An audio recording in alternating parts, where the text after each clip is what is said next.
You're back with Third Degree. Anene Booysen and Riva Steenkamp were from diametrically opposed backgrounds. One extremely poor, the other glamorous and on the verge of stardom.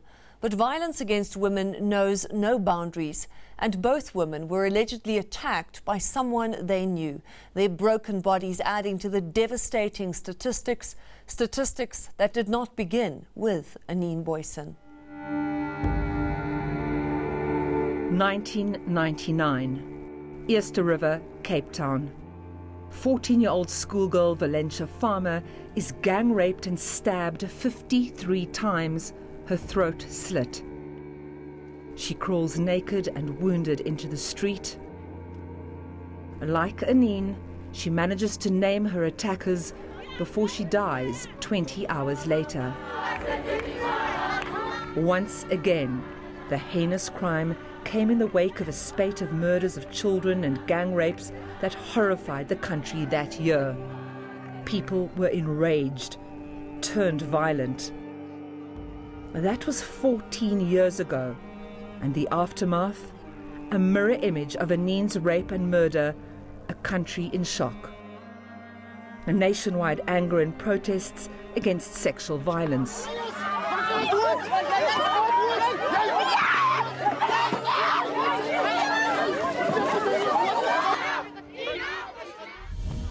It's 2001, Louisville in the Northern Cape.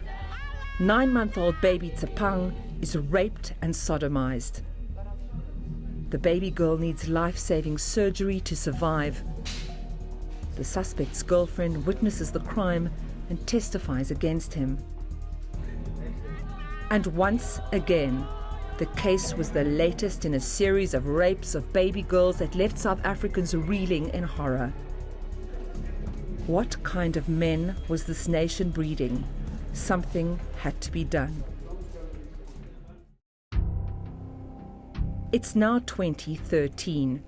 17-year-old Anene Booysen, gang raped and disemboweled, she too names her attackers before she dies. A howl of protest once again, demands to rise and take action. Young Valencia Farmer, little baby Tsepang, Anene Booysen. On the very same day as each of these brutal rapes occurred, over 300 South African women suffered the same fate. Who remembers their names? My fear is that next week we'll have moved on to the next thing, or that we'll be continually whipped into this frenzy about these very extreme cases.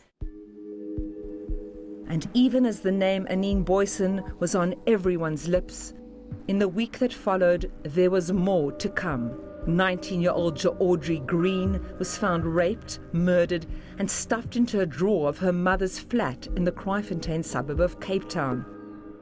Her mother, who's deaf, was overcome with grief.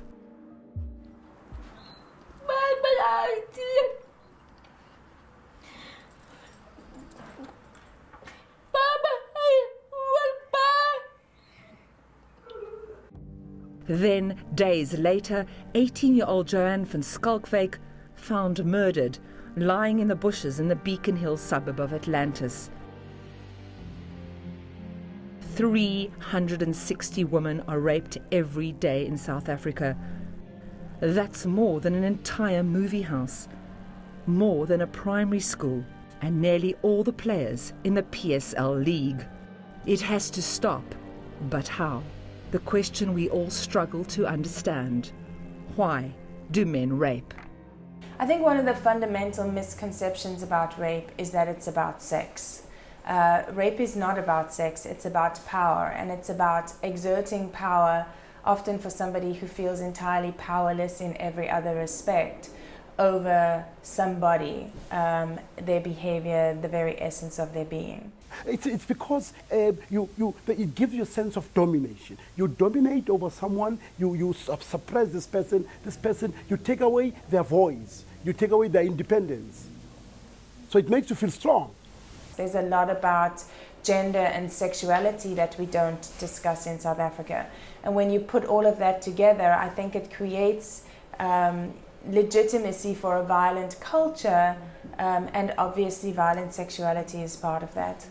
It comes from our own upbringing, our socialization, how most of us throughout the world were raised to believe that we are in control, we're in charge. From a very early age, you are told that you are the head of the family, you are the head of this society. So this is what the toxic notion of what it means to be a man has taught us throughout the age. And how do we change attitudes? Each person needs to take responsibility for the tiny bit of change that they can be. And so if that means talking to your children right now about what they're hearing, because they're hearing it, it's on the front page of the paper in graphic detail, they're listening to other people discussing it, they're hearing it on the radio.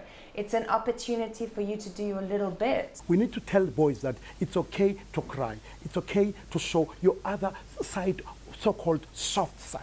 It's okay to accept no as a no. It's okay to know that you will not know anything. But also, it's okay to show that you are vulnerable, to show that you don't have answers to everything and anything. But also, it's important for us to continue to empower the girl child, so that the girl child remains affirmed, remains assertive, so that the girl child is able to say a no is a no in no uncertain terms, so that her no is not misinterpreted as a yes.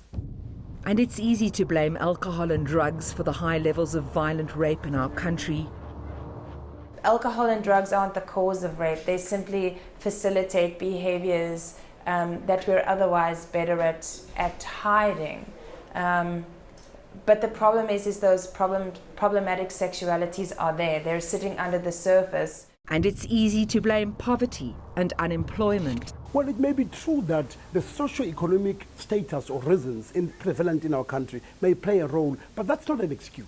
We must say that there are instances where people are extremely poor, but that's not the reason to rape.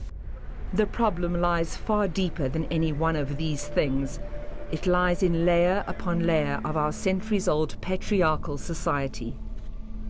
Warp mentality of masculinity, it is here. It's where you're always told that don't show your vulnerability as a man. Do not show any sign of weaker emotions. The only side of your emotions which you are permitted, applauded, encouraged to show is that of aggression, that of anger, which unfortunately they manifest in such ways of brutality, of dehumanizing women.